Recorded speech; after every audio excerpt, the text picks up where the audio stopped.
What is good, everybody? Lots of great new Halo news to talk about. The latest Halo MCC development update just went live, and Postums packed this one to the gills with great information. From Halo 4 flighting being a little bit closer than I think most people thought, to region selection, input-based matchmaking, work on the custom game browser, crossplay, and a whole lot more.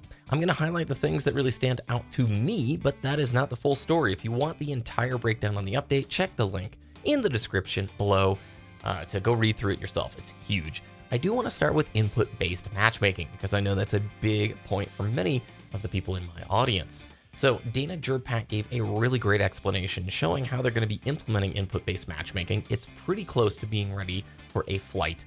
And the explanation of how they're employing it, I think, demonstrates a lot of thought and effort went into this approach. What they're going to be doing is implementing input-based matchmaking on a playlist-by-playlist level. This allows them to have the competitive playlists that allow only a singular input type, right? Mouse and keyboard players only playing against mouse and keyboard players or controller versus controller. But it also allows for them to have mixed input playlists where you can have controller and mouse players playing together, kind of like how it is right now on PC. Additionally, they are exploring the option to limit the amount of keyboard and mouse players and controller players together in a single match. So you could have like 2 keyboard mouse players, 2 controller players in some maybe ranked hopper. This gives them a very flexible approach, in my opinion, so that they can make sure they're not nuking the population, but they're still addressing the concerns of folks in the more competitive play spaces who really only want to have a singular input type of the players that they're going up against. With crossplay coming by the end of the year, I imagine that this approach is going to give them the flexibility they need to fine-tune things, to make sure you don't have too dead of a population in some of these ranked playlists. And I do like the idea of perhaps this mixed input options, right? If you can approach things and have a certain amount of each, it raises a lot of new opportunities. Overall, pretty excited to hear about this. Additionally, the region selection feature is going to be coming pretty soon. I think it's getting close to being ready for a flight according to the update. Essentially, you're going to be able to opt out of certain servers, and it allows you to not matchmake into regions where you want to avoid like certain really high ping servers, especially for people maybe in Europe and you're tired of playing on super ping, but you're down to wait a little bit longer. You're given this option in the menus, and I think this is a fantastic feature, dude. So the ODST flight just finished up. If you didn't get the chance to check it out, I will leave on screen linked here the video of me checking it out last week. That also will show off the Season 4 new unlocks, which weapon skins, new visors for Halo 3, ODST customization, all pretty cool. Granted, again, if you don't like weapon skins, you can just turn them off in your menu and you never have to see them. I'm the kind of player that loves these new customization options, so that toggle will never be toggled for me. Okay. Also, you're going to be able to change Halo 2 Anniversary armor components on a per piece basis, which is pretty cool for both the Spartans and the Elites. Work is underway for the file share on PC and for reporting players, a little bit easier than having to go through the Xbox app. Alongside this, the custom game browser is also well underway and development. They say that design and implementation is underway on the custom game browser. Our goal is to offer players a way to host and join a larger variety of game types than what we were able to support via social or competitive matchmaking games. We want to give players control over multiple games, CE through Halo 4, game types and maps in a custom browser rotation. We want to make it easy to play with friends and to find games you're interested in based on filters you provide.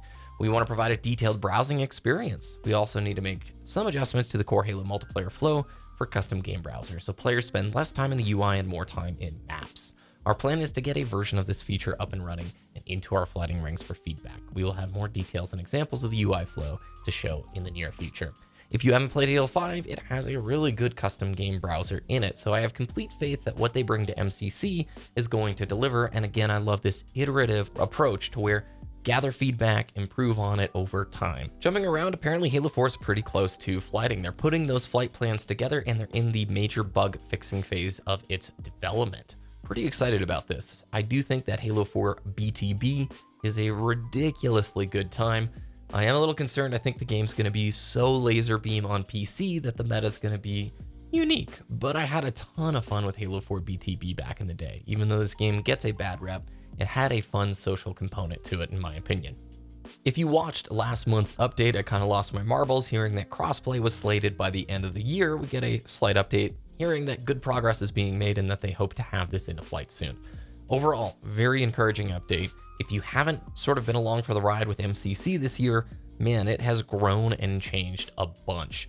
The PC experience has been pretty cool. I've really enjoyed this journey. I will definitely say Reach, CE, and H2A at the time of launch had their turbulent moments, but through all these iterative design, evolutions, the commitment to improving stuff, the game really has grown, changed, and improved.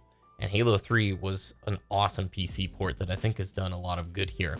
I want to mention and highlight that the Halo MCC Pro Series is going on. It's a weekly online 4v4 tourney featuring cash prizes for both pro and amateur players. Essentially, open and pro tournaments will alternate every Saturday. The open tournaments are free to enter. Top 8 teams from the open tournament will qualify for the following 16-team pro tourney. Top 8 teams from each pro tourney will automatically qualify for the next pro tournament. And currently, they're running Halo 3 on PC for September 5th and September 12th. Now, I want to highlight this because with the craziness going on in the world, in-person events and LANs and the Microsoft Store events, they're just sort of over. And I don't think people really recognize that there is Tournament Halo going on online. It's accessible. Obviously, online brings a whole lot of challenges and unique circumstances to the table, but I really do want to shed some light on this. If you're an amateur player looking to get into the competitive scene and you maybe don't have the money to travel to in-person events, this is kind of a cool opportunity to work with your buddies and give some competitive Halo a shot. So with that, those are the big highlights that stood out to me. There's so much more here with this update, though. I don't want to undersell it. Plenty of information about the ODST custom firefight options, talking about bringing ODST weapons into Halo 3, and plenty more. So check out the full update linked down below. Let me know what you think about this, what you're most excited about, how you think MCC is going this year. If you enjoyed the video, please subscribe to the channel and follow me over on Twitter. Have a great rest of your day, everybody, and I will talk to you again very soon.